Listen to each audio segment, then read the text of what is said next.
muna kita.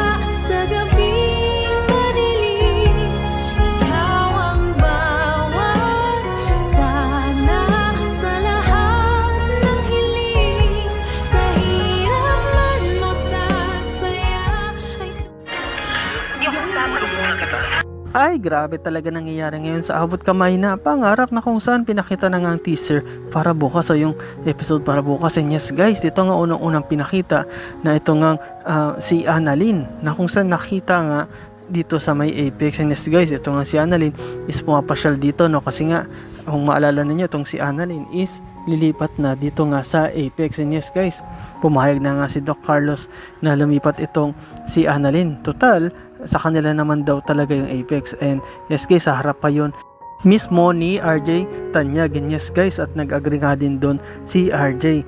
At dito nga ipinakita din guys, no, na ito nga si Dax is nandito rin sa Apex. And yes guys, nagkagulatan sila. Actually nagkabanggaan pa nga sila at humihingi nga ng sorry itong si Annalyn kasi nabangga niya itong si Dax, ngunit hindi niya ito maalala o hindi niya to kilala pa. Ngunit itong si Dax is kilala niya tong si Annalyn at sinabi niya, Doktora Annalyn. At nagtaka naman itong si Annalyn, sabi niya, kilala mo ako? Bakit mo ako kilala? At ito naman si Dax is medyo kinabahan, ngunit nakapagpalusot pa rin, manang-mana talaga dito kay Moira. At sabi nga niya, oo, kilala kita sapagkat sikat na sikat ka, ikaw yung pinakabatang doktor at madulubha sa pagdating sa medisina dito nga sa Pilipinas, at dito nga nagtatrabaho sa Apex. And yes guys, ito nga yung narinig ni Annalyn at sinabi nga niya na, oh, ganun pala talaga ako kasikat. Wala yun, at medyo nahiya pa nga tong si Annalyn, ano. Pero yun nga, itong si Dax is umalis na rin ng pagkasabi yun, at nagmamadali nga siya, baka mas makilala siya. At it's actually meron nga siyang gustong gawin o may gusto siyang puntahan o gusto siyang makita dito sa Apex. And yes guys, yun ay walang iba kundi ito ngang si Zoe Tanyag. And yes guys, ito ngang si Zoe is talagang trip na trip neto ni Dax o talagang crush niya ito. Actually halos pinagdasaan nga niya ito, no? Pero yun nga, sinabi pa nga niya mismo dito kay ni Risa na talagang trip niya itong si Zoe. Kahit dito kay Moira, sinabi na wag mong gagawin yan sa anak ko.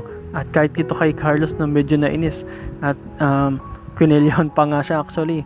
At sinabi nga ni Dax na napaka-possessive mo naman, ngunit pinalaan nga siya ni Carlos na wag mo nang babanggitin ang pangalan yan. At basta ang mahalaga is tumahimik ka. Yes guys, nandito nga itong si Dax para nga magligaw, no? Actually nagbigay nga siya ng bulaklak at napansin din ito ng mga kasamahan o katrabaho nitong ni Zoe, no, na kung saan ito nga yung mga marites, no, na tropa din ni Annalyn. Yan yes guys, sabi nga niya, uy Zoe, may bago ka na namang manliligaw.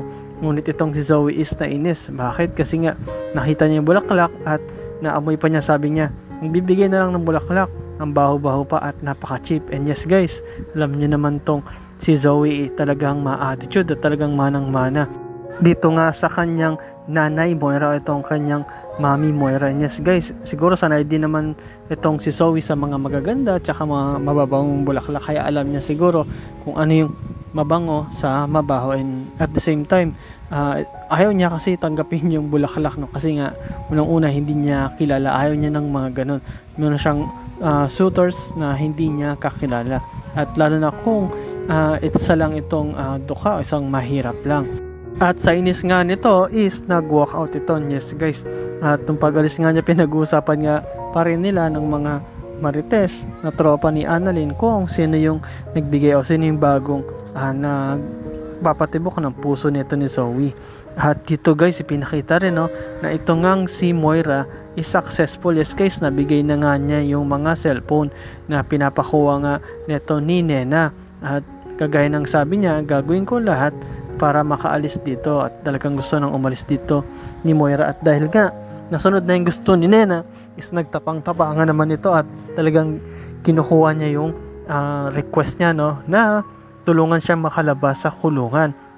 At tinanungan ni Nena na ano ba yung gusto mong paggawa, at sinabi nga ni Moira na patayin mo yung nag-iisang witness o star witness para sa kaso ko, at pag nagawa mo yun, isigurado ay makakalaya ako. Mas madali akong makalaya kasi wala ng witness. At ito nga si Nena is nag-iisip din kung gagawin niya yon.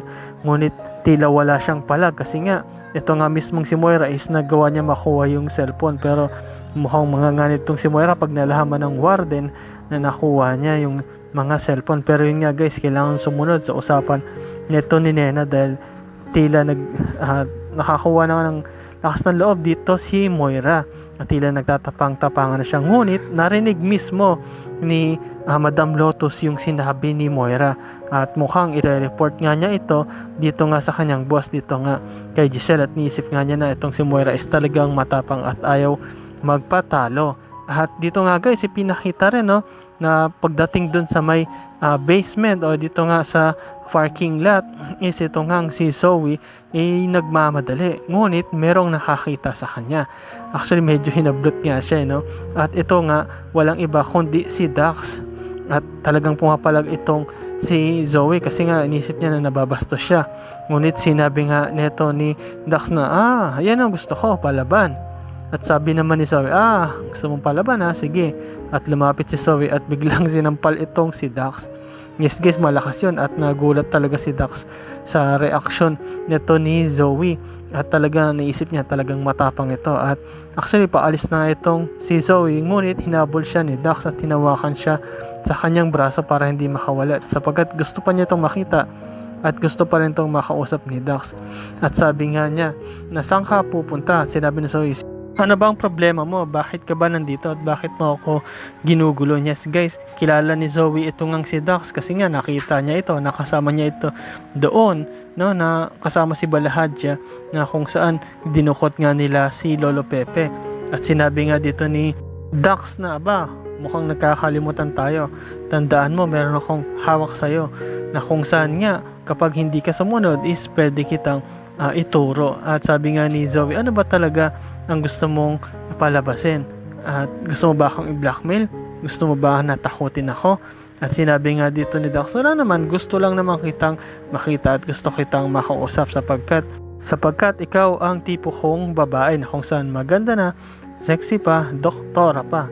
At kaya nga gusto ko na makasama ka sana o makadate ka.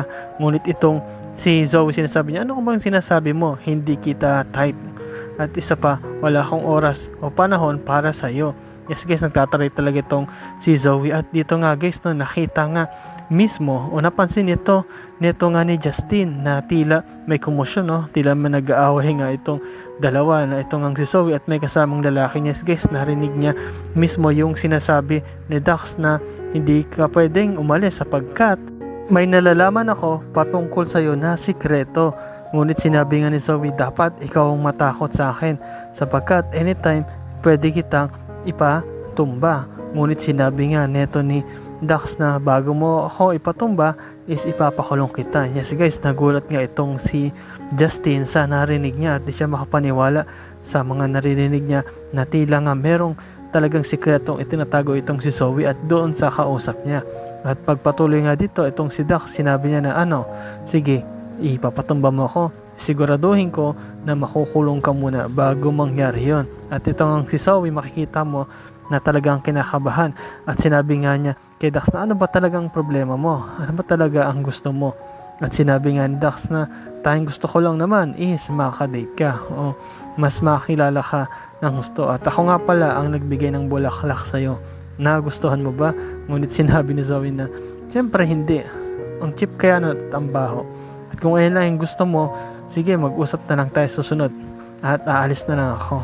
At yun nga guys, na makikita mo na kinakabahan talaga itong si Zoe hanggang sa nag-walkout na naman ito. At hinayaan na lang nga ito ni Dax. At sa pag-alis nga nito ni Zoe, ay umalis na rin tong si Dax. Ngunit ito ngang si Justin is nag-iisip siya kung ano kaya ang kinalaman nito, o ano kaya yung sinatagong sikreto nito ni si Zoe, na kung saan nga baka may kinalaman ito sa mismong kaso ng kanyang nanay, na ito ngang si Moira. Kasi nga ito ngang si Justin is naghihinala talaga siya na hindi pwedeng walang alam o hindi kasabwat ito ngang si Zoe dito nga sa kanyang nanay Moira. At dito nga mukhang nakakaamoy na siya na talagang magkasabwat ito. At sa pag-alis nga ni Dax, no, ito rin si Justin is papasok na rin mismo sa Apex, ngunit nakasalubong ito ni Dax. At ito naman si Dax is medyo iba yung tingin niya dito kay Justin, kasi nga nakita niya na matangkad din at maganda, ngunit hindi niya alam na ito pala si Justin ay isa ring tanyag, at di niya rin napansin na alam pala o narinig neto ni Justin yung kanilang pinag-usapan, at umalis na lang itong si Justin at pumasok, at di niya na lang pinansin ito si Dax na kunwari wala lang. Pero yun nga guys, no, abangan natin kung ano kaya ang mangyayari, na kung saan nga ito bang si Moira is tuluyan ng makatakas, susundin ba ni Nena na ang utos ni Moira na patayin yung isang star witness na ito ngang si Dax, o baka naman patuloy pa rin na mag-i-stay doon, sabi nga ni Moira, sa impyerno o sa kulungan itong si Moira. At ito kayang si Giselle at si RJ, ano kayang gagawin nila para mapanatili si Moira sa kulungan? At itong si Justin, ano ba talaga ang nalaman niya sa pag-uusap nito ngang Zoe at ni Dax? At ito kayang si Zoe, ano kayang gagawin niya para mapatahimik itong si Dax at si Carlos? Malalaman na ba ni Lynette ang totoo sa mga kalokohan at mga sikreto niya na itinatago? And yes guys, salamat sa panonood niyo sa aking channel, sa inyo pag-like, pag-comment at pag-support. At yun lang guys, ingat kayo palagi. Salamat at bye-bye.